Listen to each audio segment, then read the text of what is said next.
早些时候，苹果罕见的在微软商店发布了自家的 Apple Music、Apple TV 和 Apple Devices 3款软件，其中前两者用于管理流媒体播放和订阅，而 Apple Devices 用于管理接入的苹果设备，拆分了原本 iTunes 的大部分功能。比较喜闻乐见的是 ，Windows 端 Apple Music 提供的功能数量已经超过了自家的 macOS， 在几大主流平台的体验到底有何不同？欢迎收看 Apple Music Windows 端体验。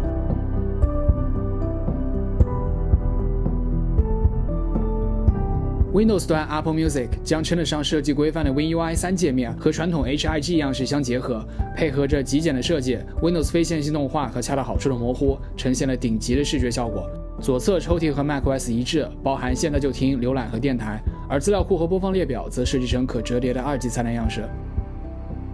功能上最亮眼的部分，则是支持串流最高24比特、192千赫兹的无损音乐。在 Windows 用户也终于体验到苹果高超的母带压制技术的同时，也预示着苹果在各个平台实现了一致的播放规格。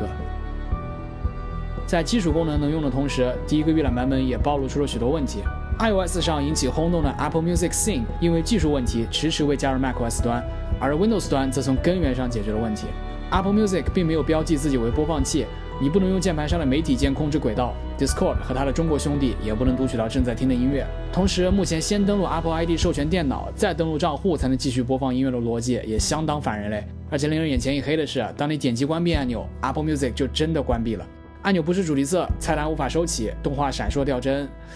希望下个版本能修复这些。总的来说，新的3件套试图拆分 iTunes 原有的功能，而 Apple Music Preview 虽然功能已经相当完善，但目前与 Mac 端仍有差距。虽然 bug 很多，登录很麻烦，但是确实可以播放无损，比 Web 端强到不知道哪里去了。推荐新用户注册个账号试试，免费送1个月呢。因为使用了 WinUI 3，所以 Apple Music 只能安装在 Win11 系统地区美国版本 22H2 以上的电脑上，目前只支持 X64 架构，ARM 用户需要再等等。同时，如果你已经安装了 iTunes， 再安装新的3件套会导致 iTunes 打不开。之后我们会持续跟进 Apple Music 的动向，喜欢别忘了点个赞。